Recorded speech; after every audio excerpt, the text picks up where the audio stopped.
Hey guys.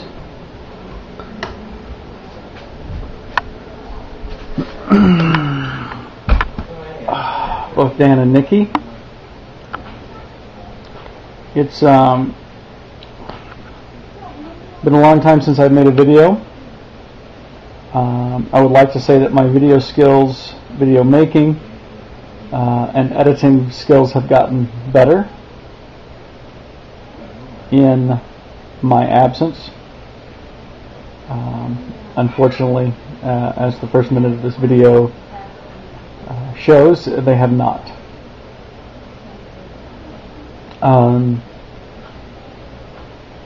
Dan, you had encouraged me to make some video of the train ride, so I did. I've got 5 different clips, I think, none of which are overly interesting, but what I'm going to do is just provide some witty commentary, the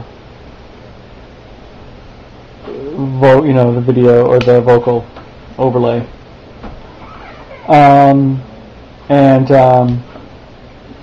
the trip back, we were 5 hours late getting into Winona, but when you're on a train, who really cares, right? Instead of getting in at 10 in the morning, we got in at 3 in the afternoon. We didn't have anything planned for the day anyway. So I really like it as a form of travel in spite of the fact that we were late. The only thing that I would do differently is get a sleeper car, which just are bloody expensive. One nice thing about a sleeper car is all your meals are included in the price. So, for all of us, instead of $1,000 or $1,200, whatever it was, it would have been $2,000. So, anyway, that's a lot of food, though. What I did is I simply went into the lounge car and slept on the floor, which is not for everybody, not for those who are concerned about their hygiene, certainly. At one point, 2:30 in the morning, somebody comes through to empty the garbage in the lounge car, and the guy's grumbling about what pigs these people were who were leaving their garbage all over, and garbage is falling out of the bag, and I can hear it because it's hitting the floor like 2 feet from my head, rolling around, and I'm trying to pretend that I'm asleep, and I just don't want to look. But that's living right there, I tell you. I had heard a warning not to sit next to the Amish on the train, but that warning turned out to be poorly given, because the most interesting people I talked to were this Amish couple named Wayne and Katie. And Wayne at least, I don't know if Katie actually, but Wayne works at an RV manufacturing plant in Indiana. Apparently, as the Amish have been fruitful and multiplied, they have divided and subdivided their farm such that there's not a lot of farmland for each individual family, not a lot for everybody to do, so the more sensible Amish have taken jobs in town because they realize they can make $30 an hour and they can work 5 a.m. to noon and come home and be home the rest of the day with their families. The downside of that, of course, is the fact that the kids don't have anything to do. So suddenly you've got all these Amish children who don't have chores and they don't have daily work. And so they sit around, they become resentful and petulant, which is very un-Amish-like. So,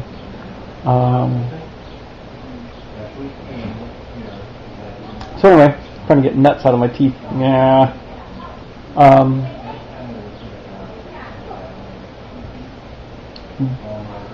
But I guess in the interest of time, I will edit this in, upload it, and perhaps make something more interesting later.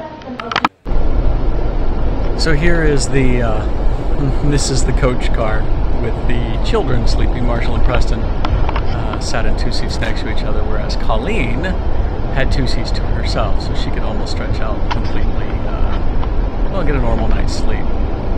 The seats are actually quite big. They're almost like first class seats in airplanes. Beth had 2 seats to herself. This is the way to the lounge car. The great thing is there's a little button that you can press there.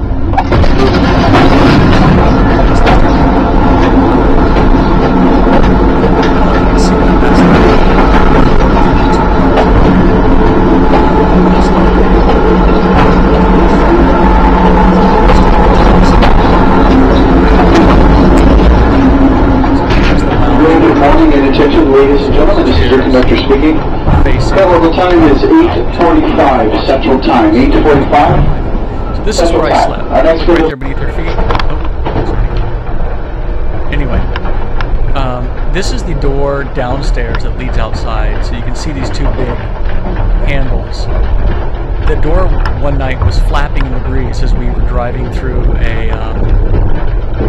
Do you drive on a train? I guess you do. You train on a train. Anyway, as we were locomoting down the track, we were going through a tunnel and the air pressure was tremendous, and so it was pushing that door in, and it was just literally flapping in the breeze. So I ended up buckling, or pulling it shut and throwing the handles to so it wouldn't open back up again. The next day, I told the conductor Lawrence about it, and he said, "Sweet, maybe we've got a jumper." So I train humor, I guess. Anyway, here we are walking back upstairs, back towards the last car. Ah! They're shutting on me.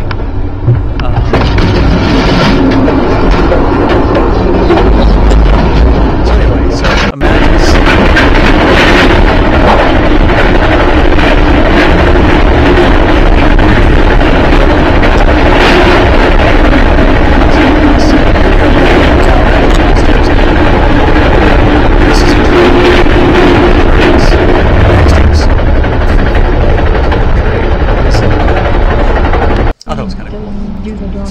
here is, this is actually kind of a cool train station in St. Cloud. So a lot of the train stations look like this. These quaint little, these little towns with these cute little train stations. And, Minnesota was a lot, or Winona was a lot like this too. I wish I had gotten the stations up, or actually gotten any footage at all. Oh, sweet. A little firefly. And this is Fraxand, you guys. Here we are coming into the Minneapolis train station. It was cool. And we had talked about Fraxand. What it was used for. Yeah. So, and these are just train loads of Fraxand waiting to go wherever they fracking go for fracking sand. So, Daddy. Anyway, but the Minneapolis train station wasn't nearly as quaint or interesting. Here, Pip. Here, hold on, listen. Okay, give me some. Come on.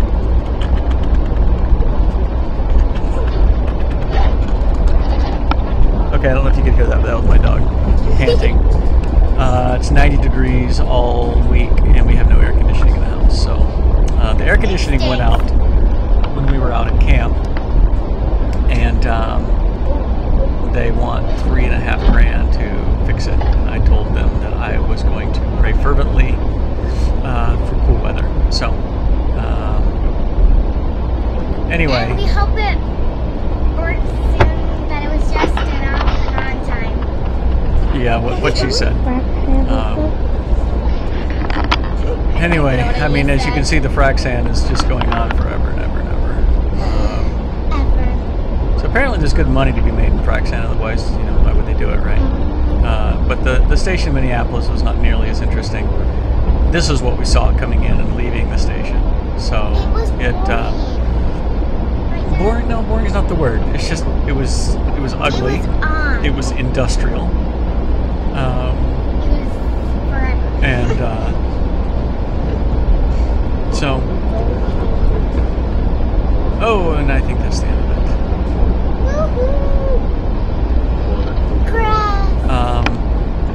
So, one thing I didn't say is that when we got to the station in Winona, I should have mentioned this. This is actually me getting off of Minneapolis, just looking around. As you can see, very industrial.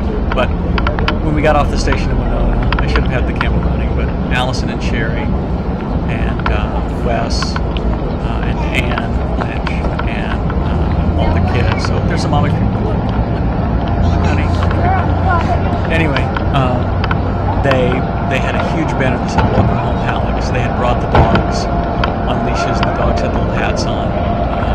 You hollering at me? And they were tooting horns. It was very funny. The people on the train were looking at us and looking at them, like, "Are these guys here for you?" And I said, "Yeah, you know, that's just how life is." So we're like rock stars. So anyway, that's Lawrence right there. The guy who thought, you know, the door being open, leading to a jump was a funny thing. So that's all I got. So, as I told you, a video almost completely devoid of interest. I guess as a side note, I did go swimming today and yesterday. My dad and I went out yesterday, and then I went out with Mary and Cam today. I've not been swimming a whole lot, so I actually rode my bike. I've actually been taking my bike to work with me, and then anytime I need to go around town to do errands, I just ride on my bike. And then also today, I rode out to LeCaine and back, and that was good. No, your dad gave this to me. I just haven't eaten them yet. So this kind of stuff. Anyway, so that's my story. I am going to stick to it, and I will no doubt swim and not be weary, and I will tread water and not be faint.